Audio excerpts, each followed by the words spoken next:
Bonjour à toutes, bonjour à tous. Quelle joie de se retrouver encore aujourd'hui. Donc, nous sommes reconnaissants au Seigneur qui nous permet de passer ces temps, ces moments précieux dans sa présence. Donc, nous saluons toutes les personnes qui sont connectées aujourd'hui. Alors, prions ensemble. Seigneur, merci vraiment pour la grâce que tu nous donnes de partager ce temps, ce moment. Et assurément, Seigneur, aujourd'hui, tu vas vraiment nous faire du bien. Tu vas encore glorifier ton Saint-Nom et tu vas permettre que par ta grâce, Seigneur, nous puissions faire des belles choses, Seigneur. Merci, Seigneur. Conduis les choses, Seigneur, pour ta seule et unique gloire. Merci encore pour chacune des personnes connectées, des frères et sœurs qui prennent le temps à chaque fois, chaque midi, Seigneur, de pouvoir échanger. Et je sais que c'est un prix qui paye, mais nous sommes heureux de passer ces temps. Alors conduis-nous encore aujourd'hui, fais-nous grâce, fais-nous du bien, instruis-nous, conduis-nous, emmène-nous en profondeur et surtout, Seigneur, sois pleinement glorifié. Alors Père, nous te remercions pour tout ce que tu vas faire et ce que tu vas accomplir. Au nom de Jésus, Amen, Amen. J'ai une bonne nouvelle à vous annoncer. La semaine prochaine, il y aura le mardi 2 avril, c'est la journée de l'autisme. Et nous aurons un temps de partage donc, avec des frères et sœurs de la famille Personne Chrétien, un partage spécial, comment l'Église doit faire de la place à l'autisme, l'Église face à l'autisme. Donc ce sera sur Zoom le mardi 2 à 20h, donc vous aurez dans tous les groupes les liens de connexion. Ne ratez pas ce temps, ce sera l'occasion aussi de soutenir vraiment cette œuvre. Et l'Église doit être capable justement de faire place aux personnes dites autistes et aussi aux personnes qui sont en situation de handicap, notamment les jeunes et les enfants. Nous, on les appelle les enfants with special needs, les enfants avec des besoins spéciaux. Donc, on aura un temps de partage la semaine prochaine, le mardi 2. Donc, ne ratez pas ce temps. Ce sera, on va vous donner les liens sur les réseaux sociaux, tout ça. Comme ça, vous pourrez nous soutenir dans cette œuvre.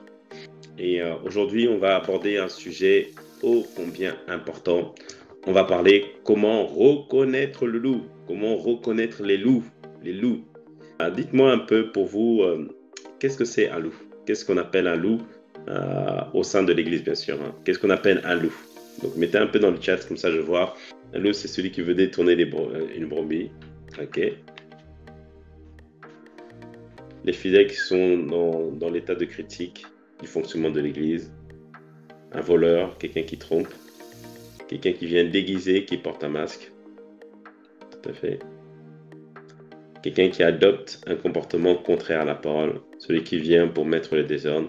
Quelqu'un qui vient éloigner les gens de Dieu. Une personne qui séduit pour faire sortir les âmes en dehors de l'Église. Aïe, aïe, aïe, aïe. Celui qui vient pour dévorer. Ah ouais. Un séducteur. Ok, très bien, super. Donc, quelqu'un qui détourne les paroles, tout à fait.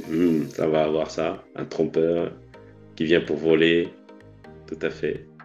Amen. Waouh. Gloire à Dieu. Donc, nous sommes vraiment en phase par rapport aux définitions. Donc, aujourd'hui, on va voir ensemble pourquoi il est important dans cette saison d'en parler. Et ensuite, on va voir les dégâts que peuvent faire les loups. Et la semaine prochaine, nous allons commencer à voir comment les reconnaître. Donc, première chose, pourquoi en parler dans cette saison? Parce que Jésus nous a avertis dans les temps de la fin, et notamment, Dieu nous avertit que lorsque il y a une moisson abondante, puisqu'il a été annoncé pour nous, sur nos vies, qu'il y aura une moisson abondante d'âmes, notamment, moisson abondante dans tous les domaines, mais surtout une moisson abondante d'âmes.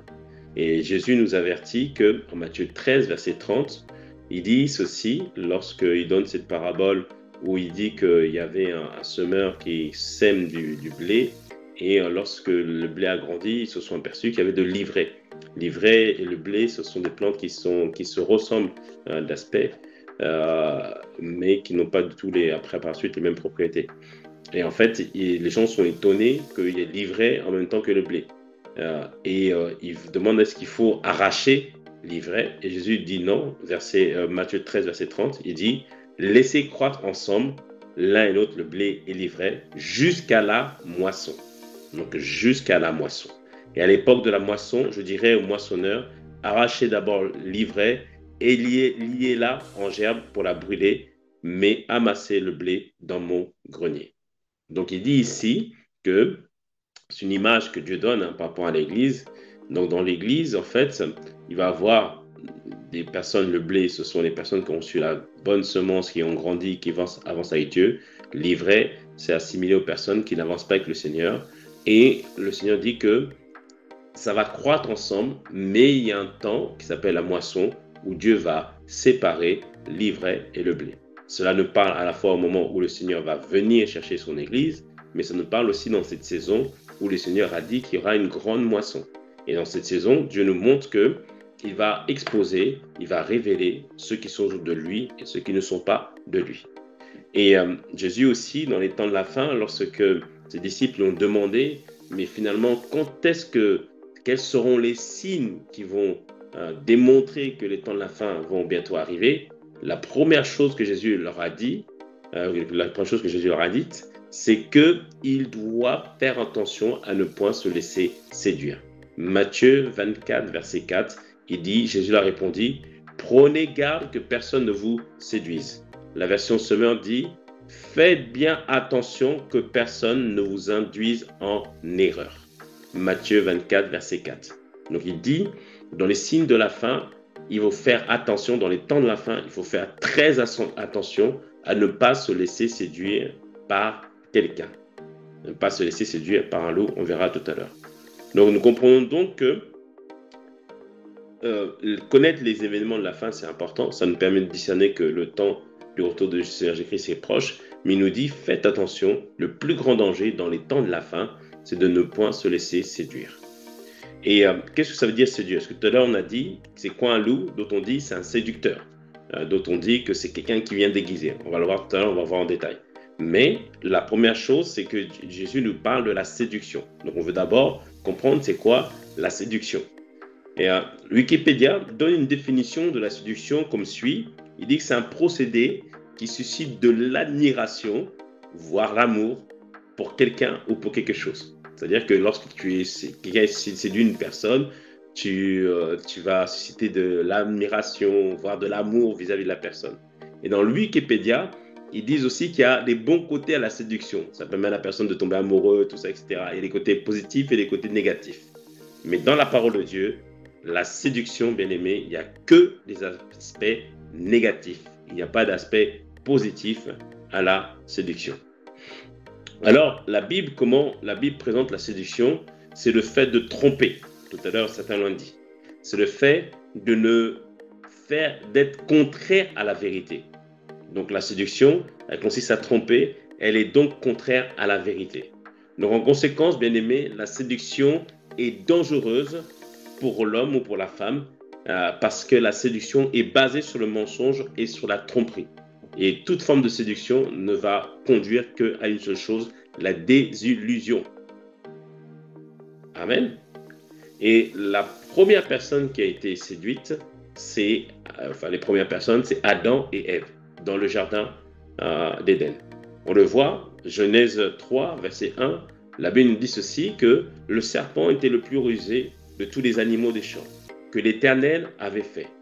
Il dit à la femme, Dieu a-t-il réellement dit, vous ne mangerez pas de tous les arbres du jardin? Regardez comment c'est subtil la question que pose le serpent. Le serpent, on sait que d'autres disent que c'est serpent, d'autres disent qu'il a été inspiré par Satan, d'autres disent que Satan, d'autres inspiré par Satan, mais on sait que c'est un instrument que Satan a utilisé pour séduire la femme et l'homme. Donc, pour séduire, il pose une question. Dieu a-t-il réellement dit, vous ne mangerez pas de tous les arbres du jardin? Donc, il pose une question qui va amener une réflexion et qui va mettre quelqu'un sur la voie du doute. Donc, c'est une stratégie que tu utilises les loups pour amener quelqu'un à une réflexion et amener cette personne sur la voie du doute. Verset 2, la Bible nous dit, la femme répondit au serpent, nous mangeons du fruit des arbres du jardin, mais quant au fruit de l'arbre qui est au milieu du jardin, Dieu a dit, vous n'en mangerez point et vous n'y toucherez point de peur que vous ne mouriez. Alors le serpent dit à la femme, vous ne mourrez point. Mais Dieu sait que le jour où vous en mangerez, vos yeux s'ouvriront et que vous serez comme des dieux, connaissant le bien et le mal. Donc le serpent, il pose une question insidieuse qui va amener quelqu'un sur la voie du doute, pardon. Par exemple, quelqu'un qui vient à l'église, tu n'as pas remarqué que la sœur a la tendance à critiquer, la tendance à rabaisser, et donc du coup, tu n'avais jamais rien remarqué, mais tout d'un coup, tu dis, ah oui, peut-être. Donc, ça t'amène sur la voie du doute, ça te dirige vers une certaine pensée. Et là, le serpent, il met en doute maintenant pas seulement la parole que Dieu a dit, mais aussi il met en doute la personne de Dieu. Il dit, Dieu sait que le jour où vous en mangerez, vos yeux s'ouvriront et vous serez comme des dieux connaissant le bien et le mal. Donc, il utilise une tromperie, une subtilité, il déforme un peu la vérité, il déforme les mots, il oriente les questions, il oriente la pensée de la personne pour que la personne ait un doute de la parole qui a été annoncée, la personne doute de la personne qui a annoncé la parole. Donc Ève commence à douter de la parole de Dieu, commence à douter même de Dieu. Et la Bible nous dit, verset 6, la femme vit que l'arbre était bon à manger et agréable à la vue, qu'il était précieux pour ouvrir l'intelligence. Donc, elle n'a pas encore goûté. Elle n'a pas encore goûté le fruit, mais elle est déjà capable d'anticiper, de voir ce que le fruit peut produire. Ça, c'est une particularité des femmes. Vraiment, les femmes, le Seigneur vous a béni. Vraiment, le Seigneur vous a béni. Les femmes ont cette capacité intuitive. Les femmes ont de l'intuition. C'est pour ça que Proverbe 31 dit qu'une femme voit un champ, elle achète, elle prospère, etc., etc. Vraiment, les femmes, vous êtes bénies. Nous bénissons le Seigneur pour votre vie pour ça. Donc, la femme est intuitive. Mais là, le serpent l'a séduit et l'a menée en fait sur le terrain de la désobéissance. La femme ayant accepté la pensée, la femme est déjà anticipée, ayant calculé, comme nous savons, la femme c'est une matrice et ayant déjà en fait vu tout ce que le fruit pouvait produire, elle a pensé qu'il était agréable et bon à manger et précieux pour l'intelligence. Et qu'est-ce qu'elle a fait? Elle a pris du fruit, elle en mangea, elle en donna aussi à son mari qui était auprès d'elle et qui en mangea. Donc on voit que l'homme était à côté. Donc ne disons pas que c'était que la faute de la femme. L'homme était à côté, donc l'homme a entendu la conversation, l'homme était là. Donc l'homme aussi a sa part de responsabilité dans cette affaire. Donc on voit ici que la séduction est arrivée par une subtilité. La séduction est arrivée par une parole, par des questionnements. Et on doit tous comprendre que quand on parle des loups ici, personne d'entre nous n'a déjà jamais vu un loup face à face. Et aucun loup ne nous a parlé. Un loup physique, un loup, l'animal. Mais les loups dont on parle ici, dans le contexte ici, c'est une métaphore, bien aimée, pour désigner les individus qui sont malveillants ou les faux prophètes qui cherchent à égarer les fidèles ou à semer la discorde au sein de la communauté. Donc, je répète, les loups ici, c'est une métaphore, c'est un moyen pour désigner les individus malveillants ou faux prophètes qui cherchent à égarer les fidèles ou à semer la discorde au sein de la communauté.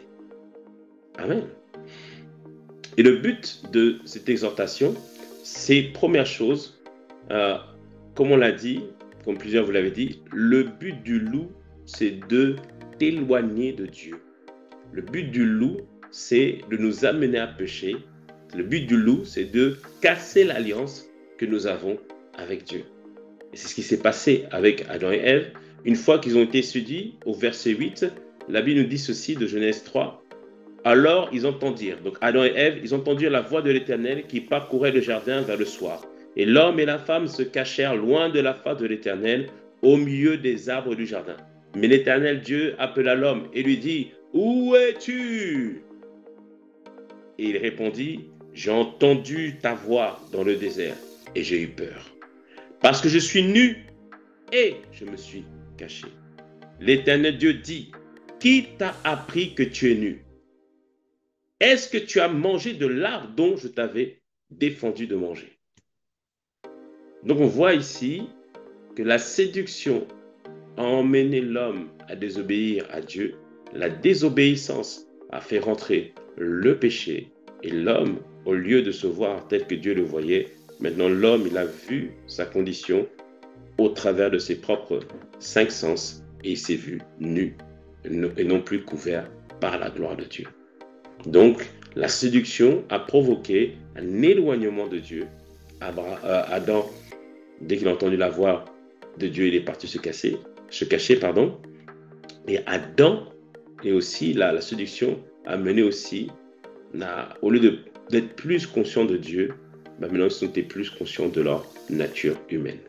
Donc la première chose, la séduction vient vous éloigner de Dieu. La séduction vient casser l'alliance que vous avez avec le Seigneur en vous faisant pécher. La deuxième chose que fait la séduction, le loup en fait veut éloigner la brebis du troupeau. Donc en ce moment, je suis en train d'enseigner sur 10 caractéristiques de la brebis. Nous sommes appelés les brebis du Seigneur, nous faisons partie du troupeau de Dieu et le bon berger, c'est Jésus-Christ. Et le but du loup, c'est de casser l'unité, ou de faire en sorte que la personne qui fait partie du troupeau soit éloignée du troupeau ou de casser l'unité au sein du troupeau. Pourquoi il veut faire cela, bien-aimés? Les brebis, il y a un terme qui s'appelle que les brebis sont grégaires. Grégaire veut dire que les brebis ont une prédisposition à vivre en communauté, à marcher en groupe et à adopter le même comportement. Ça veut dire grégaire. Et donc, le but du loup, pour dévorer, pour anéantir, pour détruire, c'est de faire en sorte qu'une brebis sorte du troupeau et se retrouve seule. Et alors là, il peut attaquer. Parce que quand on est en groupe, lorsque les brebis sont en groupe, c'est difficile pour un prédateur de pouvoir attaquer le troupeau. Mais pour réussir à dévorer quelques-unes, il est obligé de faire en sorte que le troupeau puisse être agité et qu'il y ait une dispersion au sein du troupeau. Donc le but pour nous, c'est de prévenir cela au sein de l'Église. Et regardez Adam et Ève. Tout à l'heure, on a dit qu'ils ont été séduits, séparation avec Dieu. Regardez comment maintenant l'unité a été brisée entre Adam et Ève. Genèse 3, verset 11. Et l'Éternel dit, qui t'a appris que tu es nu? Est-ce que tu as mangé de l'arbre dont je t'avais... Genèse 3, verset 11, pardon. Est-ce que tu as mangé de l'arbre dont je t'avais défendu de manger? Verset 12. L'homme répondit, c'est la femme que tu as mise auprès de moi qui m'a donné de l'arbre. J'en ai mangé. Et l'Éternel Dieu dit à la femme, pourquoi as-tu fait cela? La femme répondit, le serpent m'a séduite et j'en ai mangé. Rappelez-vous que lorsque Adam, il a vu Ève, elle était son vis-à-vis. Donc il y avait unité, il y avait communion, il y avait la complicité, il y avait tout. Mais là, maintenant, on voit ici que l'unité a été brisée dans ce couple. Pourquoi? Parce que la séduction a amené la désobéissance a amené le péché a amené la séparation avec Dieu, et maintenant l'unité a été brisée au sein du foyer. Donc ici, bien aimés, c'est pour ça que c'est important pour nous de comprendre et saisir le but des agissements des loups afin que nous puissions triompher, afin que nous puissions aller de l'avant et afin que nous puissions avoir la victoire sur ces situations dans le nom de Jésus. Amen. Donc l'objectif de cet enseignement, c'est première chose de nous avertir et qu'on ne se laisse pas séduire. Proverbe 19 verset 10, Proverbe 19 verset... attendez, j'ai pas bien pris la référence. La régie, est-ce que vous pouvez m'aider s'il vous plaît? Vous avez peut-être dû retrouver la référence. Donc c'est un proverbe qui dit, mon fils, si des pécheurs veulent te séduire, ne te laisse pas gagner. Est-ce que vous pouvez trouver la référence, la régie? Sinon, Essayer de trouver ça rapidement.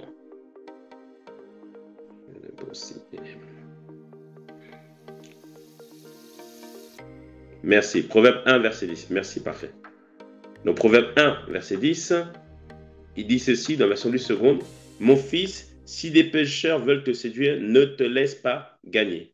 La version Darby dit, mon fils, si les pécheurs cherchent à te séduire, n'y acquiesce pas. C'est-à-dire, ne sois pas d'accord avec ça. La version Martin dit, ne t'y accorde point. C'est-à-dire, ne marche pas avec eux. Ne décide pas de suivre la voie des pécheurs. Donc la première chose, bien aimé, c'est de faire en sorte que nous puissions ne pas nous laisser séduire. La deuxième chose pour laquelle nous donnons cet enseignement, c'est que nous apprenions, bien aimé, l'importance de signaler, de dénoncer et de ne pas laisser les personnes mal inspirées prospérer ou détruire l'Église ou détruire le groupe. Amen. Luc 16, verset 1, la Bible nous dit ceci. Jésus dit à ses disciples, un homme riche avait un économe. Donc, il avait quelqu'un qu'il avait embauché, qui fut dénoncé comme dissipant ses biens. Donc ici, on voit que quelqu'un, on lui a assigné une tâche, mais il ne faisait pas les choses comme il faut, et les gens l'ont dénoncé. Et au sein de l'Église, bien aimé, ce n'est pas un péché de dénoncer, ce n'est pas un péché de dire les choses, ce n'est pas un péché de signaler, bien aimé. Et dans la Bible, bien aimé, dénoncer les loups peut être interprété justement comme un devoir moral, comme un devoir spirituel. Nous devons dénoncer les agissements des loups. Pourquoi, bien aimé? On l'a dit tout à l'heure, parce que c'est pour protéger le troupeau. C'est pour garder les plus faibles. Et si un loup est là, et il peut faire des ravages. Et comme on l'a dit, le loup, quand on le voit, il n'a pas l'aspect de l'animal, mais il ressemble parfois à une brebis. Il a l'aspect d'une brebis. Il a le langage d'une brebis. Il a le Alléluia. Il a le Dieu m'a dit. Il a le Amen. Certains parlent même en langue. Donc il a l'aspect d'une brebis, mais nous devons tout faire pour protéger le troupeau. Deuxième chose, on le fait parce que, bien aimé, la Bible valorise l'intégrité et la vérité.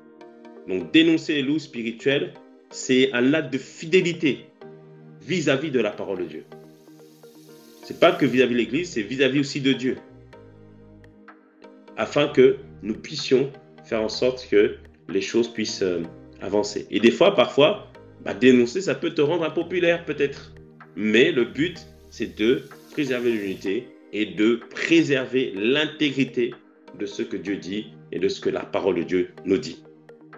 Ensuite, pourquoi on doit aussi dénoncer? Par amour et soin des frères et sœurs. Imaginez-vous qu'un loup dévore une brebis. Si on ne le chasse pas, si on ne dénonce pas, il va encore manger une autre brebis. Et là, non, ça c'est pas faire preuve d'amour. Donc, lorsque je dénonce, lorsque je signale un loup, bien aimé, je suis en train de faire un acte d'amour vis-à-vis des autres membres de l'Église, vis-à-vis des autres membres du groupe. Cela démontre que j'ai un souci sincère de leur bien-être spirituel et moral. Donc, je dois dénoncer. Et la dernière chose, dénoncer, bien aimé, permet de préserver l'unité au sein de l'Église. Ça permet de préserver l'Église afin que l'Église avance et l'Église progresse. Donc on doit signaler, on doit dénoncer, on doit ne pas laisser les loups au sein de l'Église, au sein des groupes, ravager, détruire. Ça, jamais hors de question. Et l'apôtre Paul avait bien averti, hein, et on n'est pas nous ne sommes pas une église où on se dit non, ça ne va jamais nous arriver. Non. Acte 20, verset 29 à 31. Acte 20, verset 29 à 31. L'apôtre Paul dit ceci. Je sais qu'il s'introduira parmi vous, après mon départ, des loups cruels. Pas des simples loups, des loups cruels qui n'épargneront pas le troupeau. verset 30, et qu'il s'élèvera du milieu de vous des hommes qui enseigneront des choses pernicieuses pour entraîner les disciples après eux. C'est-à-dire que les gens ont se levé, donner des faux enseignements au sein de l'Église pour ramener les gens, pour les emmener dans l'erreur. Donc, verset 31 de Acte 20, veillez donc, vous souvenant que durant 3 années, je n'ai cessé nuit et jour d'exhorter avec larmes chacun d'entre vous. Il dit veillez, faites attention, soyez sur vos gardes. Comme on disait tout à l'heure, gare au loup. C'est-à-dire qu'il faut être vigilant parce que parmi nous se glissera des loups, parmi nous se glissera des personnes inspirées par le diable dans le but de détruire, dans le but de dévorer, dans le but d'anéantir, mais dans le nom de Jésus, que Dieu nous donne du discernement, que Dieu nous donne la sagesse, que Dieu nous donne la capacité de pouvoir réaliser et comprendre que là, il y a un souci dans le comportement de celui qui se dit frère ou de celle qui se dit sœur. Amen. Amen. Est-ce que ça va pour l'instant? Donc le but, c'est ça. Le but, vraiment, c'est de préserver les choses. Parce que comprenez bien une chose, que le pasteur ou les responsables ne peuvent pas tout voir.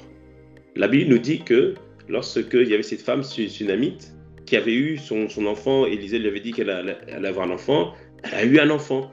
Mais l'enfant a eu une attaque de l'ennemi, l'enfant s'est écroulé, et lorsqu'elle est partie voir Élisée, elle a appris à Élisée qu'il y avait l'enfant qui était mort. Mais Élisée n'était pas au courant. Il dit Dieu ne me l'a pas révélé.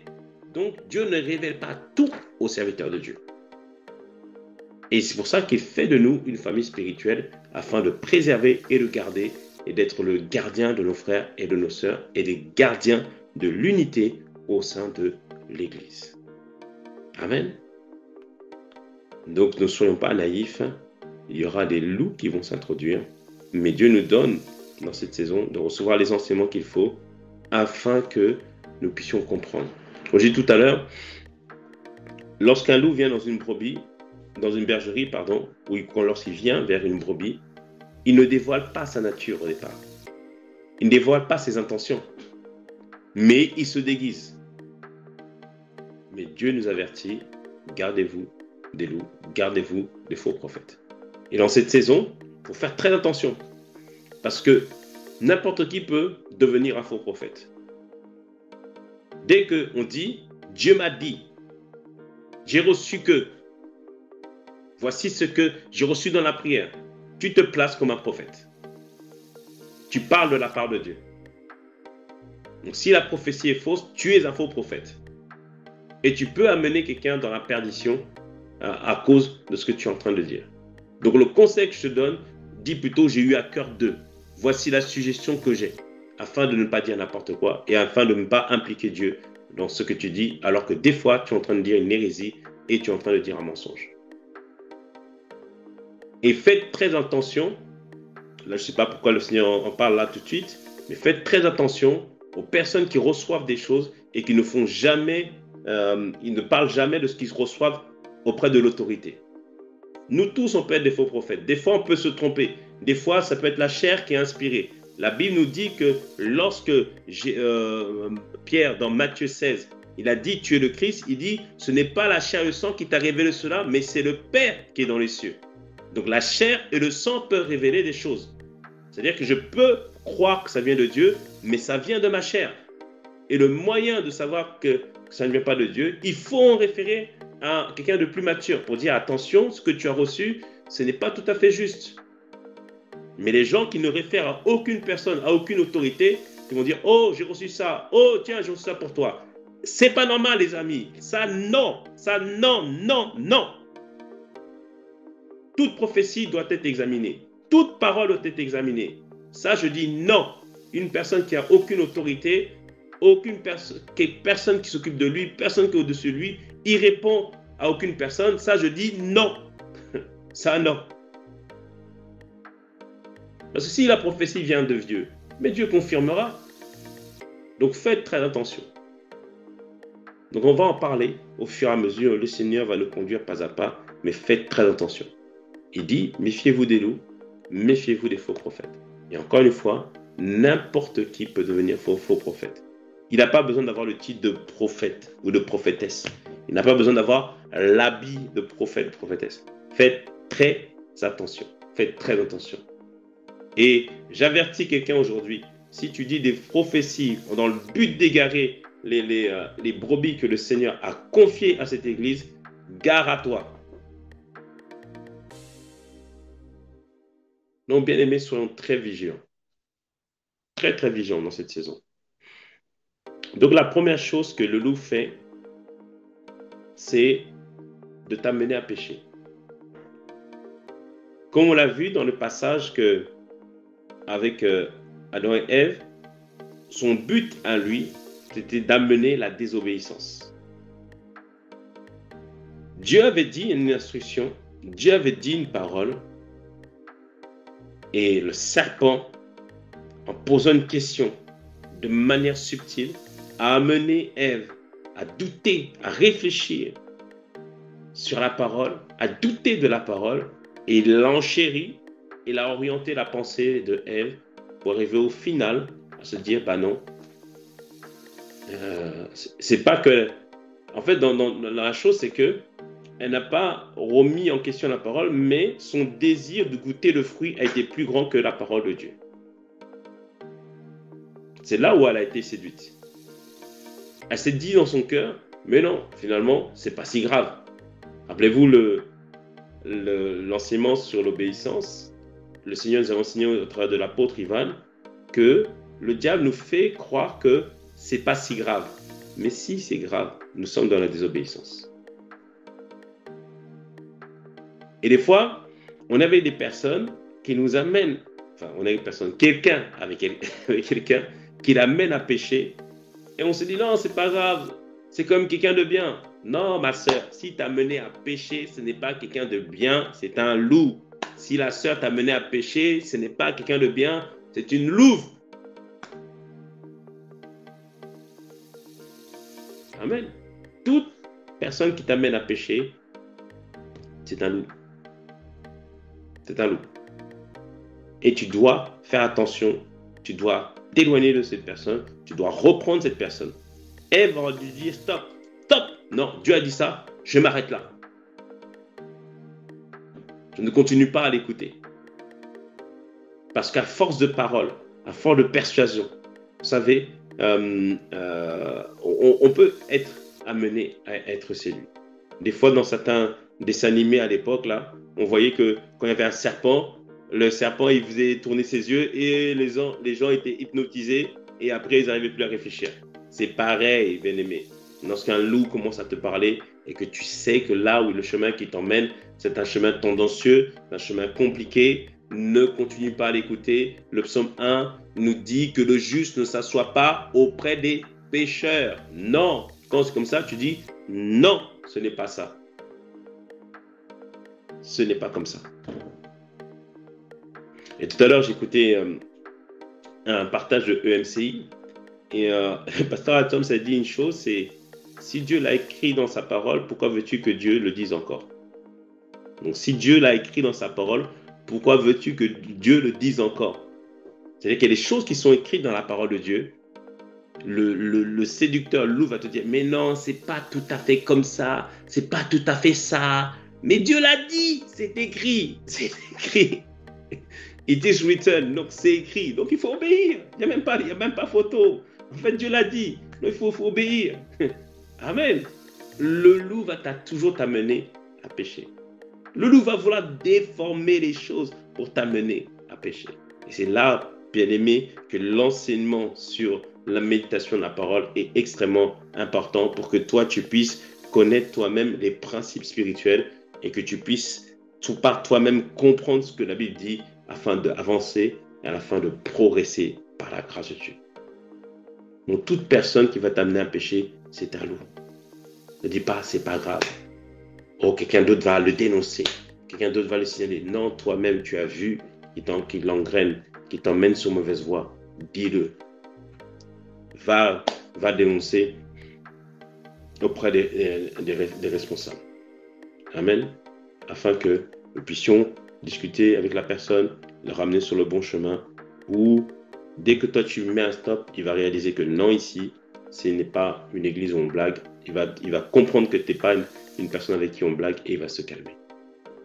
Donc la première chose, bien aimé, le loup amène quelqu'un à pécher, amène quelqu'un à désobéir à la parole de Dieu. Et faites attention aussi des choses, des paroles du style, c'est pas grave, pas besoin d'en référer au pasteur, pas besoin d'en référer au responsable. Ça reste entre nous.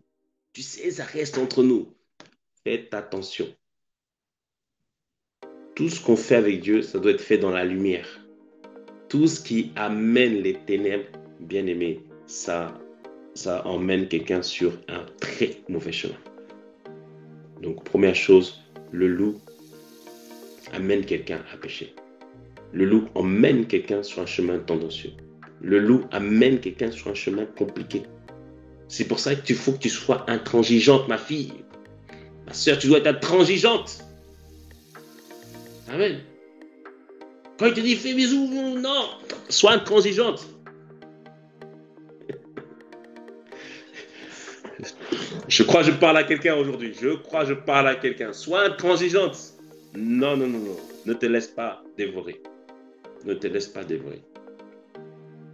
Le loup nous amène quelqu'un à pécher. Le loup dit c'est pas grave. Dis, est-ce que c'est vraiment ça que Dieu a dit? T'es sûr qu'il faut vraiment donner ta dîme? T'es sûr qu'il faut faire vraiment ça? T'es sûr qu'il faut respecter tes pasteurs? T'es sûr de ça? Non, frère, sœur, ce sont des loups. Le but, c'est de t'amener à pécher. Mais si la Bible dit, si c'est écrit, alors bien aimé, obéis à la parole de Dieu. Ne laisse personne t'emmener sur un mauvais chemin. Amen. Waouh, c'est déjà passé. Waouh. Je suis excité par ce message. Je suis excité par ce message. Oh, j'ai tellement envie qu'on soit déjà la semaine prochaine. Comme ça, on va continuer. Amen, amen, amen, amen. Waouh, merci Seigneur. Ah, ça passe tellement vite. Mais c'est tellement bon par la grâce de Dieu. Donc aujourd'hui, on a vu, première chose, c'est que nous sommes dans des temps particuliers. Nous sommes dans les temps de la fin. Et Jésus nous a dit en Matthieu 24 au verset 4 de faire attention, de prendre garde que personne ne nous séduise. Et en Matthieu 24, il parle aussi des faux prophètes. On a expliqué que n'importe qui peut devenir un faux prophète à partir du moment où il parle de la part de Dieu, se dit parlant de la part de Dieu, mais que ce qu'il dit ne vient pas du Seigneur. On a vu ensemble que le loup, ce sont des personnes, des individus malveillants, qui se déguisent pour égarer, pour isoler et pour détruire et dévorer. Quand on dit dévorer, c'est-à-dire anéantir quelqu'un au sein de l'Église. On a vu ensemble qu'il est important de pouvoir être enseigné pour comprendre afin de ne pas être séduit. Et on a dit que c'est important aussi de dénoncer afin de préserver l'unité, afin de préserver les plus faibles qui sont dans la foi. Et la première caractéristique qu'on a vue aujourd'hui, le loup t'amène à pécher. Le loup t'amène dans le chemin de désobéissance. Le loup t'amène sur un chemin ténébreux. Et dans le nom de Jésus, il ne t'amènera pas. C'est terminé ça au nom de Jésus. Ça s'arrête aujourd'hui, ça s'arrête à l'instant même au nom de Jésus parce que le Seigneur nous ouvre les yeux et le Seigneur nous amènera pas à pas à comprendre. Donc on va prier pour que Dieu nous donne du discernement et on se retrouve la semaine prochaine. On va continuer. J'ai encore 6 caractéristiques à vous parler au sujet des loups afin que nous puissions être enseignés par la grâce de Dieu. Alors bien-aimés, élevons la voix. Seigneur, merci encore pour ta main puissante, ta main de grâce, Seigneur, qui nous porte. Seigneur, enseigne-nous, accorde-nous la grâce d'aller en profondeur, accorde-nous la grâce, Seigneur, de comprendre, accorde-nous la grâce de saisir, Seigneur. Parce que dans ces temps de la fin, tu ne veux pas que ton peuple soit balayé, détruit, anéanti par des loups. Non, Seigneur notre Dieu. Ton désir, Père, c'est que chacun d'entre nous soit trouvé, enraciné profondément dans ton amour et profondément dans la parole, dans le nom de Jésus. Alors, merci pour tout ce que tu vas faire et tout ce que toi, tu vas accomplir. Seigneur, nous te recommandons nos vies entre tes mains au nom de Jésus. Père, je prie pour quelqu'un qui ne connaît pas Jésus. Toi qui ne connais pas Jésus, dis cette parole avec moi. Seigneur Jésus, aujourd'hui, je me tourne vers toi. Je fais de toi mon Seigneur et mon Sauveur. Amen. Vous avez dit cette prière, elle a l'air de rien, mais elle transforme votre vie pour le meilleur. Il y a un numéro qui s'affiche dans le chat ou en commentaire dans la description. Envoyez le mot salut et nous allons prendre contact avec vous afin de vous conduire dans cette relation avec le Seigneur Jésus-Christ. Et je prie pour vous. Seigneur, merci pour toutes les personnes qui se sont tournées vers toi aujourd'hui. Merci pour ces âmes, Seigneur, qui sont rentrées dans le royaume. Merci parce que tu vas les conduire et tu vas en faire de véritables disciples de Jésus. Et Père, nous nous recommandons à ta grâce. Merci encore pour la suite de cette journée. Que toute la gloire te revienne. Au nom de Jésus. Amen. Alors les amis, merci vraiment pour votre présence. Donc on se retrouve ce soir à partir de 20h. Donc nous sommes dans les 7 jours du Saint-Esprit pour la préparation de la Pâque. On se retrouve ce soir 20h, demain 20h. Et on se retrouve le vendredi pour une veille spéciale avec l'apôtre Ivan. Donc à partir de 22h30, ne ratez pas ces temps. C'est la Pâque. La Pâque, c'est l'occasion d'expérimenter Dieu dans une nouvelle dimension. C'est l'occasion de voir Dieu faire des choses extraordinaires. Donc que le Seigneur vous bénisse.